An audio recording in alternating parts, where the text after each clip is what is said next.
Welcome back guys. Today we will be looking at the all-new 2021 Buick Envision. So Buick has launched a new version of the Envision, and this is not just a facelift but a complete new car on a new platform.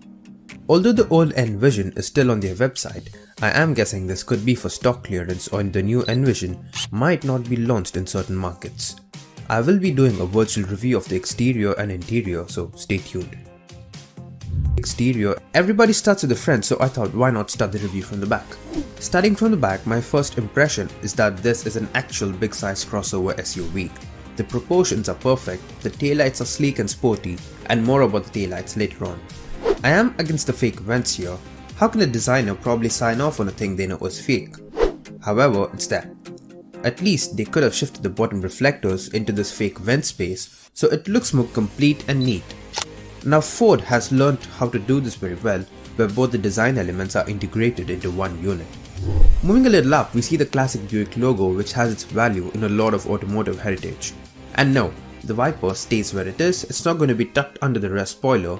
And to add more about the taillights, the Preferred and the Essence models get a regular red lens taillight, but the Avenir model gets a clear lens taillight. Moving on to the side profile now, the silhouette is again of an SUV and it looks huge. Again, here the non-Avenir models get a gloss black treatment on the fenders, whereas the Avenir model gets body colored fenders that runs around the whole car, even the front and the rear bumpers. Speaking about the fenders, you might also miss, but it has yellow and red marker lights in the front and the rear fenders. Nothing much to see here except that the Avenir models gets a chrome Avenir logo on the door panel. Moving on to the front, the new design looks bold, sporty and aggressive. Looking at it from bottom up, we first see the lower black grille that is open and functional.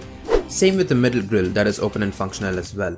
We cannot ignore the aggressive headlights that are partially smoked out. One thing I would like to highlight in particular are these non-functional vents on either sides. They add a certain design element, but just as I told with the rear vents, this could be transformed into the fog light housing or could have been actual vents.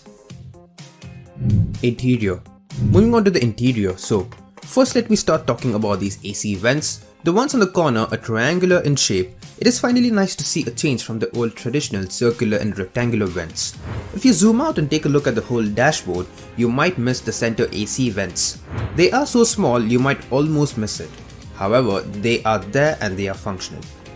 Second and most obvious, it has a huge 10.2 inch screen, and the whole midsection along with the screen is tilted towards driver. Coming down in the center console, there is a huge handrail for the passenger to hold on while you do all your sporty stuff with your Buick SUV. And another key point is that the internal mirror is completely digital with a live feed from the rear camera. This can be really useful when you're carrying a heavy load in your SUV and cannot see back.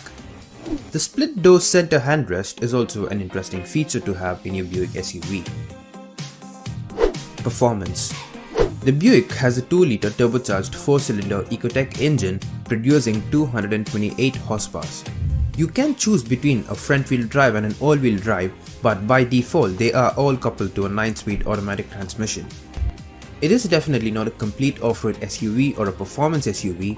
The numbers are sufficient enough for an average SUV to be driven around in the city and do school runs.